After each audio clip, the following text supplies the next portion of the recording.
Nog niet eens zo heel lang geleden dachten we dat de bank een meneer was. Een voorbeeld van degelijkheid en fatsoen. De kredietcrisis maakte een einde aan dat idee. Een jaar geleden gebeurde voor Nederlandse spaarders het ondenkbare. Góðir landsmenn, verkefni stjórnvalda og næstu dögum skýrt. Að koma í veg fyrir að upplausnarástand skapist. Het geld dat was ondergebracht bij de IJslandse bank iSafe was verdwenen. Dit was nog geen maand nadat het faillissement van de Amerikaanse zakenbank Lehman Brothers het wereldwijde financiële systeem in een vrije val bracht. Nergens waren de gevolgen zo groot als in IJsland, waar de ondergang van de banken ook het bankroet van het land inluidde. Sindsdien worstelen de IJslanders met de bijna niet te bevatten gevolgen. Tegenlicht over hoe financiële hoogmoed voor de val kwam. Guð blessi Ísland.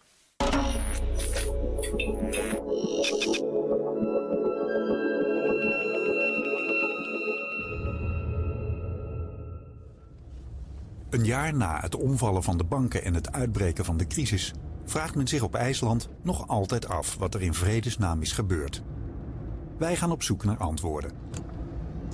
De gids bij onze zoektocht over het eiland is Dr. Guni, muzikant, satiricus en een lokale beroemdheid.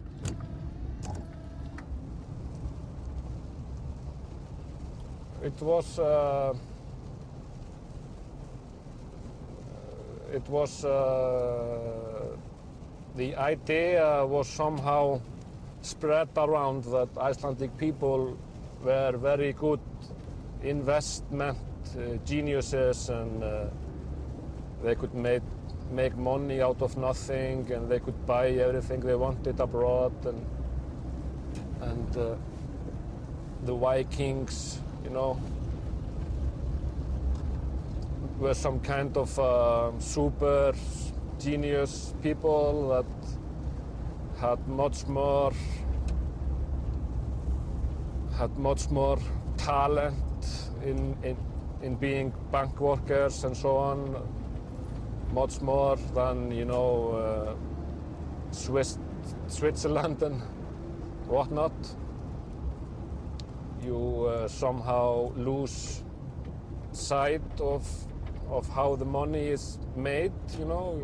You just go and fish some fish, and you sell the fish and so on. That's economics you can understand, but nobody understood how we were all of a sudden so rich, and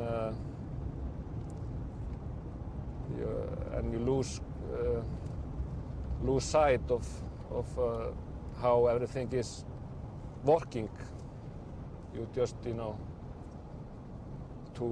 too busy spending your money.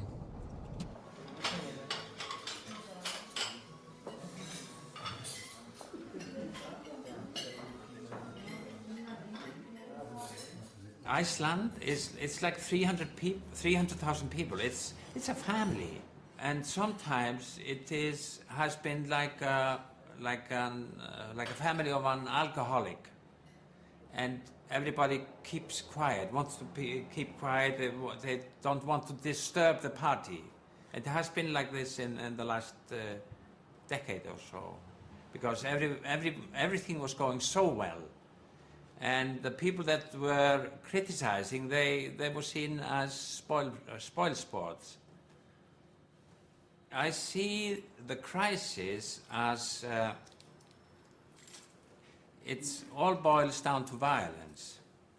It's economic violence. There is a handful of people that uses the whole to make profits.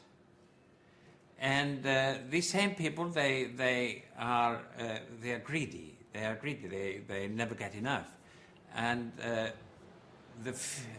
that is because of the fear that they will not continue to get what they to continue to get enough to make gains. So they become greedy. They are afraid of not getting enough. That's it.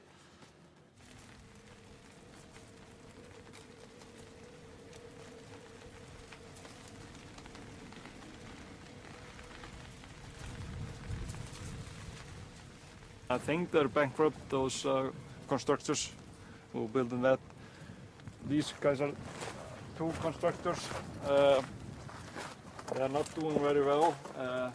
They're actually, it's funny, there's one guy working in this big block here at the moment. One carpenter doing everything. And the same with this. There are a few more people working there, but nothing has been sold, and it's been on sale for 1 year, and there's no movement at all. Well, there was very high plans for the whole thing. There was supposed to be 300 houses here, single houses, and I think we were like 20 big blocks of complex houses, and huge schools promised here, and a sports facility, and water world. They called it water world. So it's supposed to be the biggest swimming pool in Iceland. Was supposed to be here, and you know, it's just like in a dreamland. You know, they say there are only 10 kids here in the neighborhood, so they say you need more kids in the neighborhood, but then on the contrary, we tell them we bought the houses, bought the lawn for a certain amount of price, and you promised us this service and school. And then they get, shaky and tell, we cannot build school for 10 kids. How did you buy this house? I took a part of 50% of it was a foreign loan and 50% Icelandic loan. The interest on the foreign loans are, much less than on the Icelandic krona, and was that at the moment. So that was the basic plan. Could you ever imagine that? Well, they told me it could drop, but nobody told me 100%. The worst cases were like, 25%, and not 100%, that's for sure. But when I'm looking at it now, it's just a matter of surviving. I still believe it will get better, and this was supposed to be a 25-year loan, and I'm only in the first year of paying off this loan, and it's been like this, and so I'm not. It might be better than the Icelandic krona because of this drop in the last year. I will not be able to survive if they will continue like this for one more year. I will just be. Well, I think most of the people in Iceland will be just. You will be what? The companies will all be bankrupt because 80% of the companies in Iceland have foreign loans, and I think it's 40% of the homeowners in Iceland have foreign loans. They will all be off, and the housing market will, of course, collapse in this. And you? And me? Well, I don't ever know. I don't know about my savings. Maybe my stocks will keep popping up, or there's no one can tell how the financial market will be in the next year. It's based on that. We never know.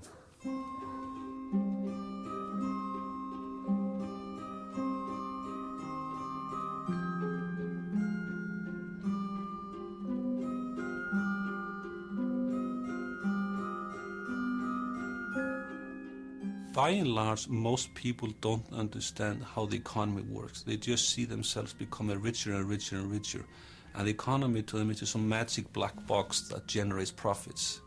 And you don't want to mess with that. So, there is maybe a mental block. There's a resistance to changing a system that makes you so rich, of course.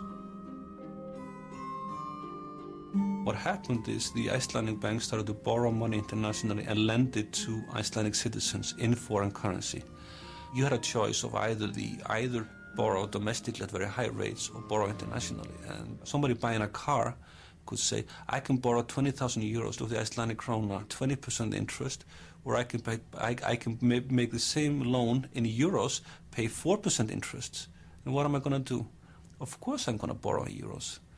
But that means a lot of people start borrowing money in euros. A lot of money flows in, and that makes the exchange rate stronger. So the amount you owed is lower. At the same time, when people see this, the interest rates in Iceland are very high, and it attracts foreign speculators. So a lot of foreign speculators, they piled money into Iceland. At some point, close to half the economy was speculative capital. It's almost as if the Icelanders had thought they had discovered alchemy, the medieval art of turning base metals into gold. Putting of the fishing quota played a great part in that. That is, as soon as they started, well, I'd like to explain to you how they made the quota. The boats had been fishing for a long time, for decades, for hundreds of years, really. And then they decided they wanted to control the fish, to preserve the fish stocks. So they gave each boat a quota according to what they had been fishing in the last few years. They gave it to the boat, that is to the owner of the boat, not to the fishermen though, nor the people working in the processing. So that was one thing. But when they went one step further, it was they started to take the quota as a security for the banks. And they started investing in shopping malls, in stock, and many things. So, and in the banks when they started privatizing the banks. That was played a part in the beginning of the crisis, I believe. I saw that there was speculation in it when the prices suddenly went up. And I know of instances where there were men who were buying quota in circle between them to get the price higher. It was like a circle up. The red one is the quota, you see.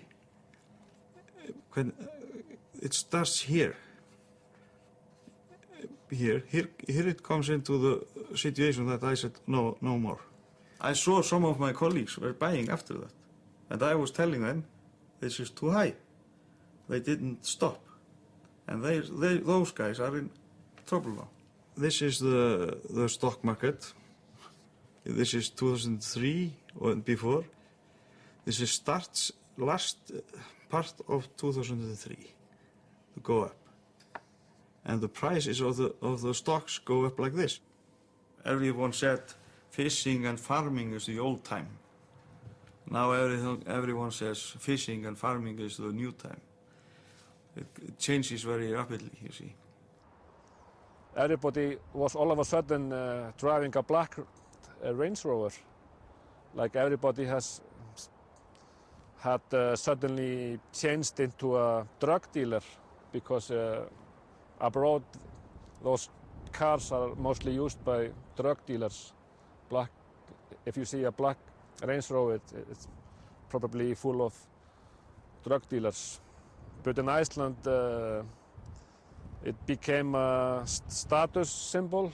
So, of course, when the krona fell down, all of a sudden you had to pay each month maybe twice as much as the month before. So now having a Range Rover isn't so much status symbol anymore. It's more like a hey, you're a loser. And you're paying lots of money for this car. And you probably lost your job too in the bank. So what can you do? It's a lose-lose situation.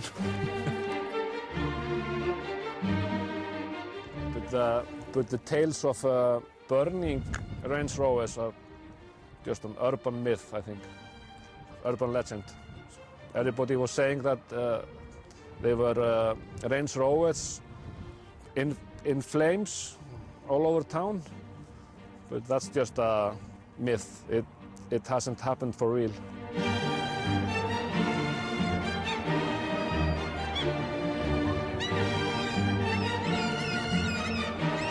Another thing about Iceland is the fact that the climate changes so fast here. The wind, everything is happening very fast in the climate here in Iceland. So people living on the land, on the sea, etc., they have to make decisions extremely fast or not to make a decision, delay, wait, and they wait. So there's a kind of I would say, a kind of an irrationality of the Icelandic mind that is natural, so to speak. People in Iceland, they tell stories. We are saga people. We are people of the sagas, the people who tell stories. But at the same time, there is, of course, a complex of inferiority. The fact of being isolated and being small. So the desire to show the world that you can do something extraordinary or to be different and is very strong. I think I would say among many Icelanders and the businessmen, when people are talking about them as the Vikings, I mean, with the mythology of the Vikings is of course related to this.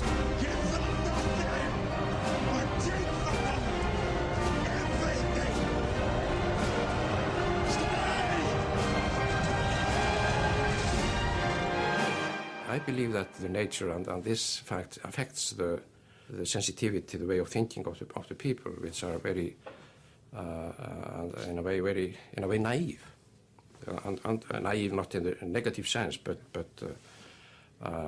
I think, for instance, the businessmen of Iceland who went out from here, they had no understanding of the way in which the economical system of the world works, but they had a very simplistic view.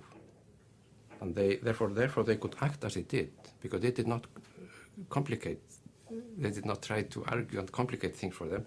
They saw possibilities and they acted upon them immediately.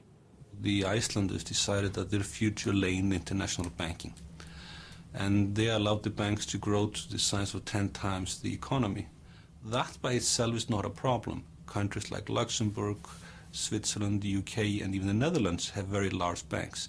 The difference is all these countries have centuries of experience in running and regulating the banks. In Iceland there was no such culture, no culture of risk control, just culture of excessive risk-taking. I mean, that of course is not unique to Iceland. Bankers everywhere in the world, they took on way too much risk without understanding what you're doing. It's an interesting question to think about whether in a way this is a kind of a laboratory for the world, that is, namely, in a way, the world has become kind of a, like people have been saying, kind of a global village, in the sense that something happening in Argentina can have an impact in China or in Iceland or whatever. This is what has been happening in a way in the financial systems of the world. Is extremely interesting from an ethical or moral point of view. This market ideology is so, how do I say, it has a power, enormous power, because it is at the same time the ideology of freedom. And so they are selling freedom to everybody. The freedom to buy, the freedom to become, to develop yourself, etc., etc. And so, and this ideology was extremely powerful here in Iceland, and has been now for the last 20 years. And now there's no way to, for instance, just to mention one idea, which has been repeated in Iceland now in all the media, in all the discourse, public discourses. Competition is essential. You have to have competition everywhere. Competition is always for the good, and so you have to private, and this is related to a set of political activity, and this simply is false, as everybody knows if you just start to think about it. Many competition is very often for the not at all for the good, and you could, and this is related, of course, to this way of looking at, as I said before, as human relationship, as it was nothing but an economical exchange.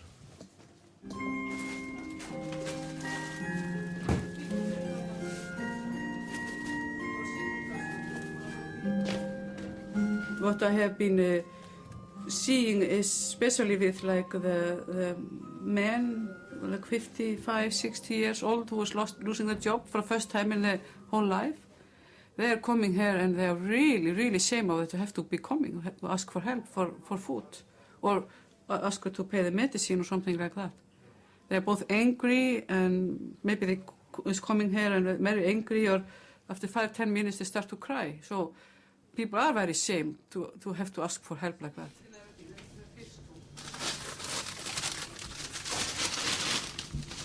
I, as a social worker, is at the same time dealing with a lot of new people, dealing with the new group of people who I never worked with, because I have never worked with 55, 60 years old men who was angry or crying, who never in their life have to have asked for help before.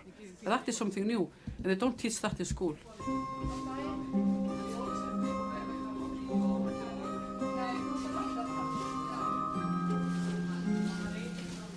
I think it's difficult to talk about it, but it is. Now we are experiencing like a group of what you call a foreigner single men who go, I think they go through all Europe and looking for a work. And they are staying here maybe for last year because there's a lot of work, and get full employment money, and maybe just spend 1/4 of that here in Iceland, like paying the rent for the room and maybe a telephone card or something like that, but sending the money home to the families, Poland, Lithuania, whatever they are from. But and like I say to them, I have a full understanding that their family in back home need help, but that is not what we do here. We have more than enough. So for them now, we say no, because we don't want to support families in Poland or Lithuania. We cannot do it.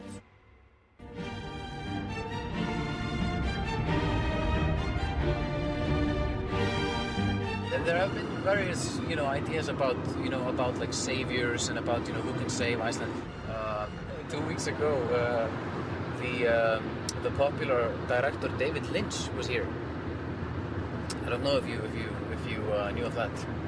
But he gave a lecture about transcendental meditation and about how transcendental meditation could save the Icelandic people.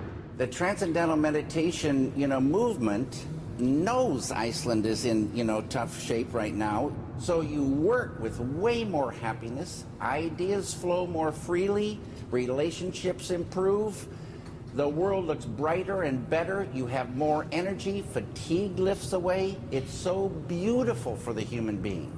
Doing this meditation very intensely, then Iceland's fortunes would turn to the better, also economically speaking. So there is a lot of interest in getting ideas from abroad, but as you can maybe infer from this story, some of these measures are quite, desperate. Icelanders are basically willing to listen to any crackpot theory. So I really hope that will make them also, more willing to listen to, radical ideas. And I think Negri is one who really gives you that, because he is, of course, this figure of constantly fighting revolutionary who has never given up, despite having gone through some pretty, tough experiences with being arrested and prosecuted and outlawed and all of that. An inspiration, I think you could say. Est-ce que tu as attendu longtemps ou... Non, j'ai attendu 10 minutes. Oh, 10 minutes, mais ok, je ne savais pas où aller parce qu'en plus ça ne fonctionne pas. Ah, ça ne fonctionne pas, ok. Mais bienvenue en Islande. C'est un grand plaisir, grand plaisir. Já, ég heldur reyndar að það sé ekki æskilegra að fjölga þeim, sko, þetta bara flókið. It's obvious that I guess neoliberals, they were overjoyed in a way to get their hands on Iceland because they could implement their theories really rapidly here, and so. Et ceux qui arrivaient ici, qu'est-ce que c'est? C'est un point spécifique dans cette circulation de la valeur et dans cette folie, non, qui a pris le néolibéralisme, qui a pensé d'avoir dans sa main la mesure et la possibilité de l'utiliser n'importe comment. C'était vraiment la crise de n'importe comment. Voilà. Et ici, c'était un centre du circuit, de la circulation mondiale, non? Et pourquoi? Parce que c'est un petit pays dans lequel on peut cacher les choses, on peut faire entrer les choses et les faire repasser de l'autre côté. Tout ce qui est l'illégalité profonde qu'il y avait dedans. L'illégalité, mais pas seulement l'illégalité, une espèce de folie, non, qu'il y avait dedans, à ces mécanismes. Avec tous ces mathématiciens, avec un savoir construit. Il y a une dizaine de prix Nobel qui construisaient cette folie. Donc, et tout ça s'est concentré sur ce pays. C'est concentré là et là, bouf, explosé. Alors, vous êtes témoin de cette explosion. Mais le problème est que cette explosion détermine, c'est pas seulement celui de la protestation et tout ça qui est fondamental, mais c'est l'autre. Commencez à imaginer comment cette situation peut être prise en main dans une manière démocratique fondamentale. And one thing that I think is actually harmful is that there is this dominant, almost, ethos that any kind of structure is, in fact, undemocratic. As soon as you have a meeting, it's like you're a fascist. If you decide that you want to have it seriously. And this is I feel this a lot among people of my generation. There is almost like a phobia against this notion that okay, we're going to decide to meet at 8 o'clock and to have a discussion for 2 hours. It's. But people. Don't you agree with this? Yeah, yes, and also there is a small group of people, left-wing people that have been trying to make an organization, and they have new people showing up every week. Lots of interested people, but they never show up again because the meetings are so boring. So it's kind of. Je ne vois pas surtout dans une situation mondialisée, dans laquelle on a la possibilité d'accélérer les procès à travers des exemples. Il faut construire des exemples. Je ne sais pas si ici il y a 300 000 personnes. C'était un exemple, c'était une métaphore du développement et de la crise du capital financier, mais ça pourrait être aussi l'exemple, la métaphore d'un essai. C'est pas résolutif, non? Mais ça suffit que ça dure une semaine. Ce soir, dans les banques, non? Sit down in the banks. Écoute, c'est comme à Paris en mai 68. Qu'est-ce qui s'est passé? C'est pas passé grand-chose, hein? Mais c'est passé que les gens se sont assis dans les lieux de pouvoir. Solo la moltitudine, la storia delle lotte di classe ribelle possono fare. Ma il rapporto fra condizioni storiche e produzione di soggettività si modifica continuamente. Come prima avevamo detto, e questo è uno dei termini sui quali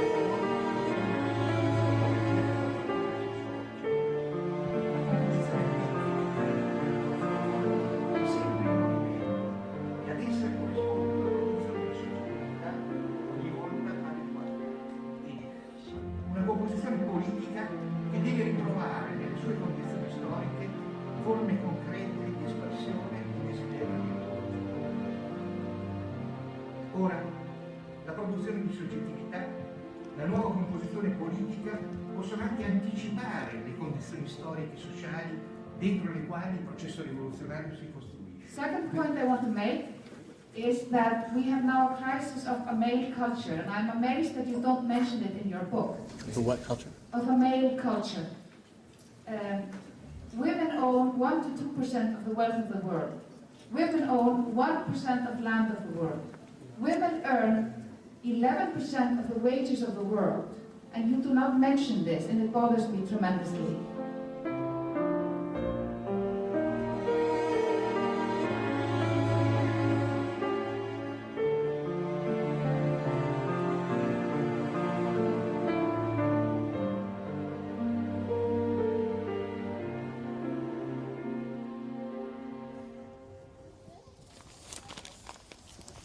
Yes, here.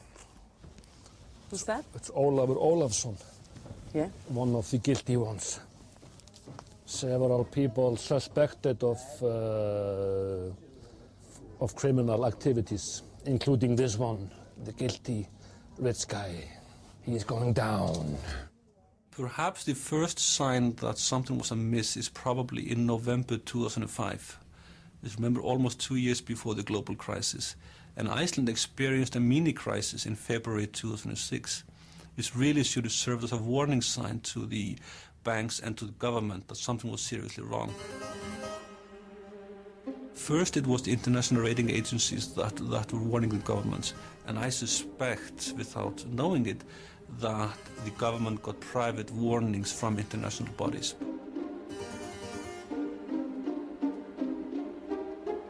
The banks started to find it increasingly difficult to borrow money from international banks because the big banks, the Deutsche Bank, the Citibank, the guys that used to provide the money, they realized what was going on, and they started to charge increasingly high interest rates to provide the banks with their activities. But at the time, the global economy was doing well. If you invested money, you made profits. So the banks just said, if you're not getting the money from the regular places, we're going to try to find money elsewhere. It's a win for Landesbank. They want to expand, they want to take over other companies, so it's good for us both. This is a very exciting new partnership, and so I see no problems at all.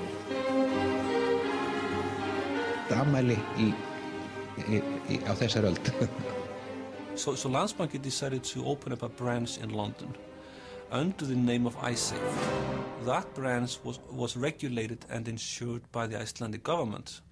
iSafe was basically only operated on the internet and offered high-interest savings accounts, perhaps 2 or 3% more interest than the banks were getting from than other banks were offering to customers. In the beginning, this was profitable, but then Landsbanki started to run into real problems borrowing from other banks. The interest they were paying on loans to other banks often exceeded 10% or more. The other banks were demanding repayment of loans, and to repay the loans to other banks, they resorted to iSafe, and they raised the interest rates on these accounts to get more and more money flowing in. And towards the end, they were just borrowing money from British savers to pay back other banks' loans which the other banks would no longer renew. It was supposed to be music and conference hall, and it was supposed to have a special design all around it that made it shine like a diamond in the night. The old rich man who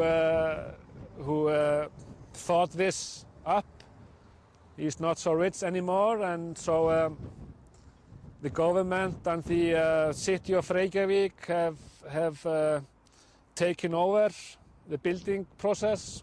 Who is the old rich man?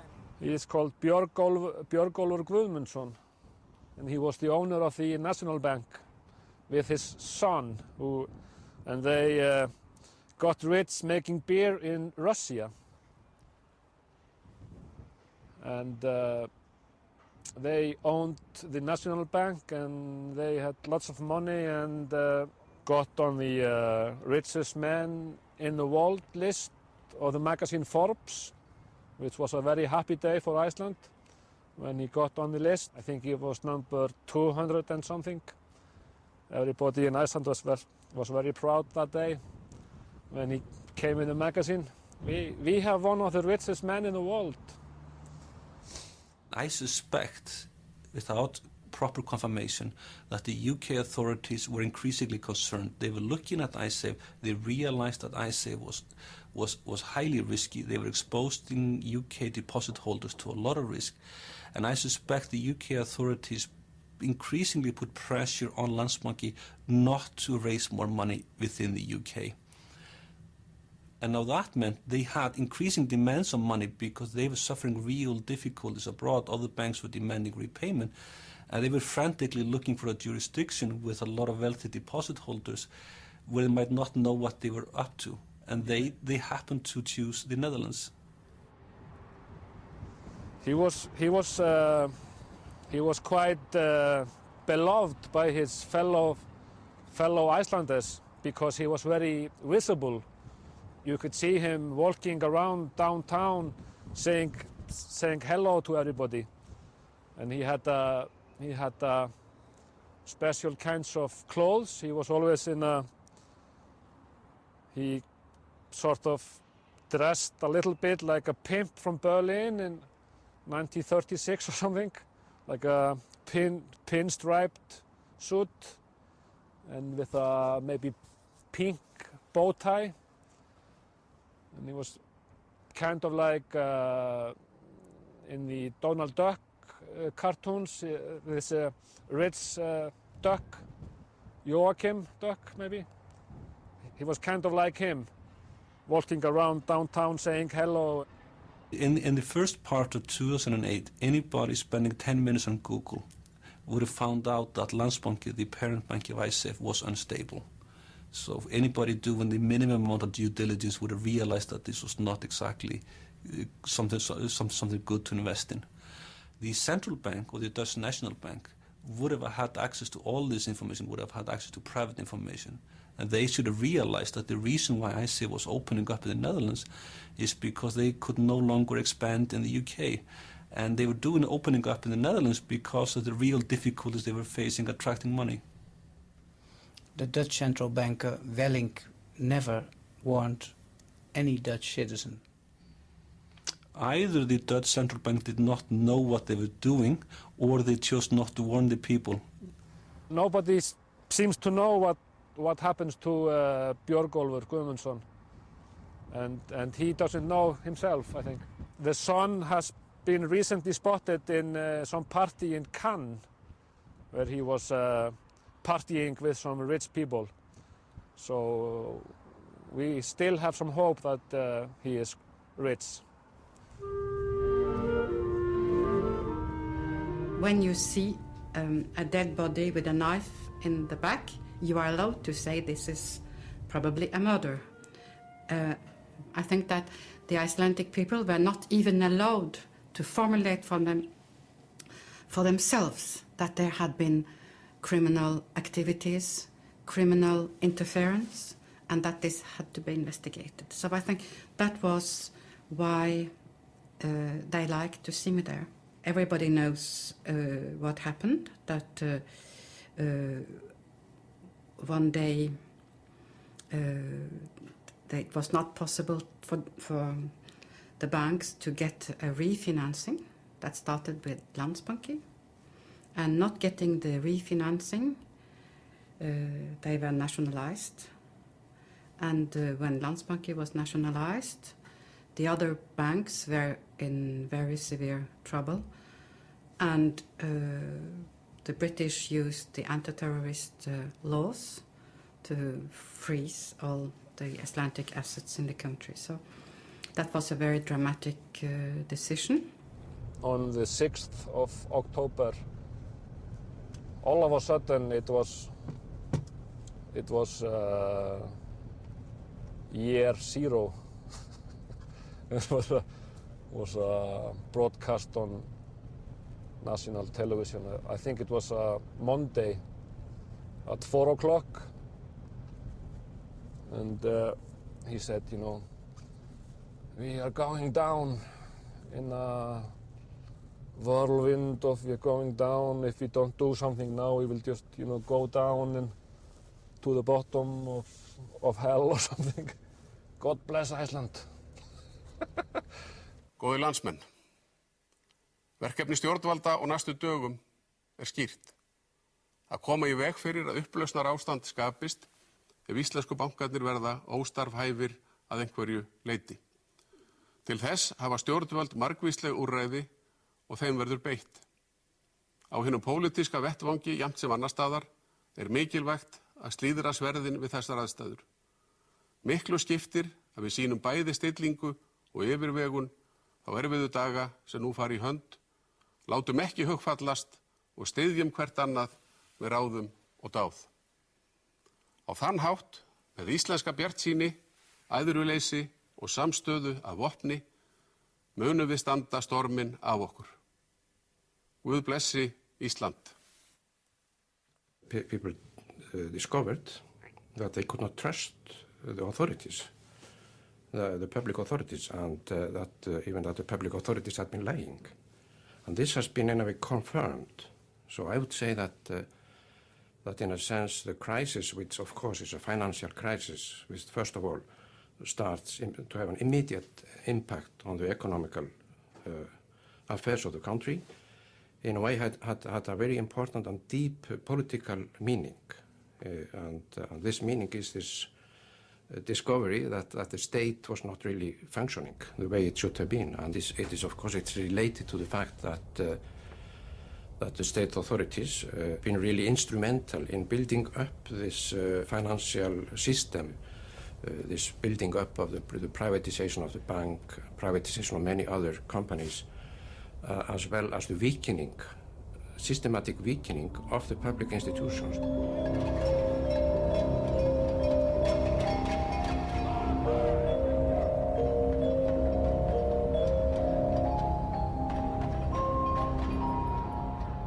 We should absolutely look at the Icelandic situation as one very exemplary one.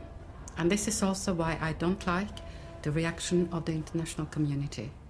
Their case has not been looked into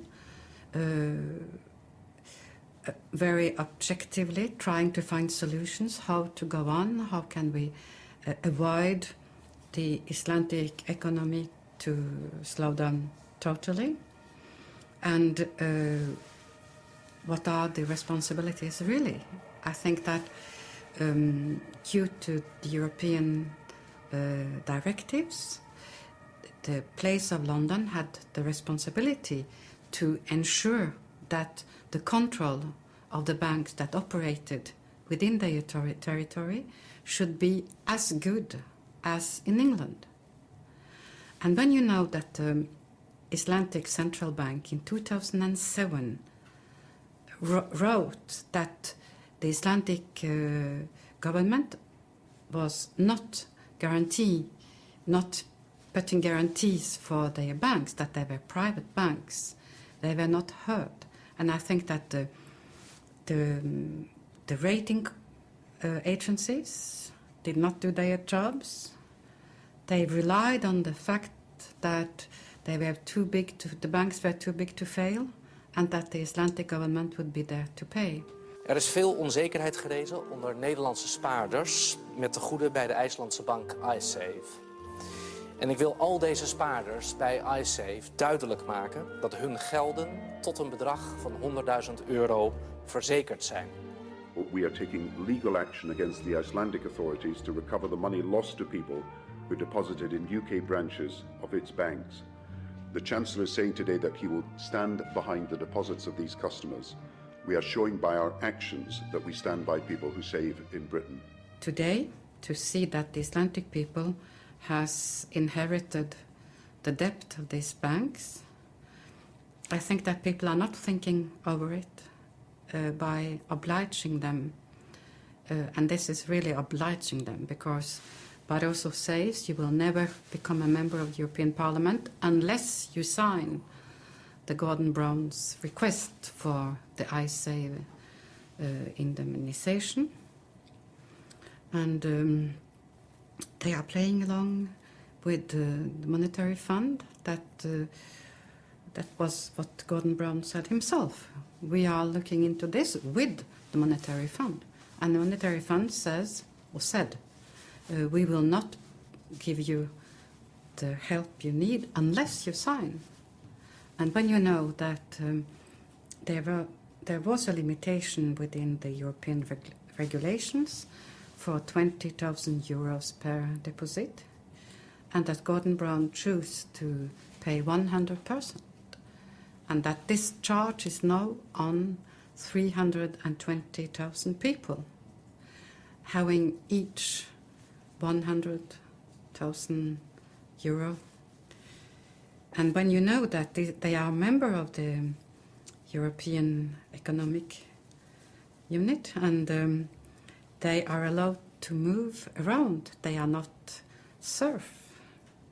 They all speak Scandinavian language, they are skilled people, they will leave the country. So I think that The debt will not be reimbursed, but we could have terrible consequences for all of us. And I think this has not been taken into account. There has been a very short time political position of a politician that wants to be re-elected and who wants to show his muscles and say, I'm a very powerful politician. And then, well, I think the interest of Iceland and maybe the European interests were sacrificed here. It was a very short time. What has to be done is to build up a new kind of trust between people in the society, and the role of the political domain is to do that. If we don't have that trust that this is being worked on, that we are moving forward in building this up, then the crisis will spread, and then we are in danger of dictatorial way of thinking. There are people. I mean, some kind of revolution will start in Europe, and this has even started in a way. What we really have to see is to try to avoid that one strong political ideology starts suddenly to come in and fill out the empty space.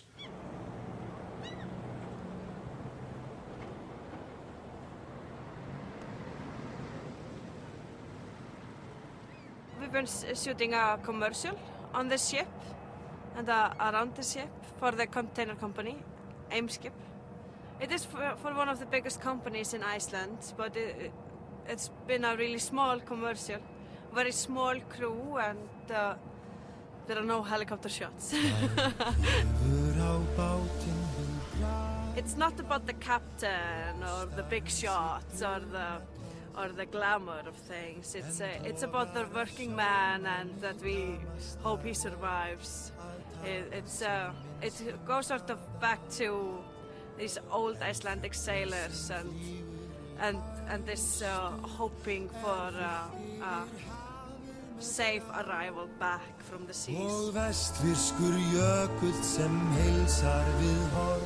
The choice of music is very national, sort of patriotic, which surprised me a little bit.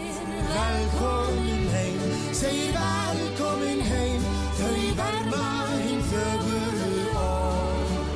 Velkomin heim, yfir hafið og heim, la la la la la la. And then you just, when the live broadcast stop, you sort of just start to live again, and when you stop to think about money, all your troubles will go away.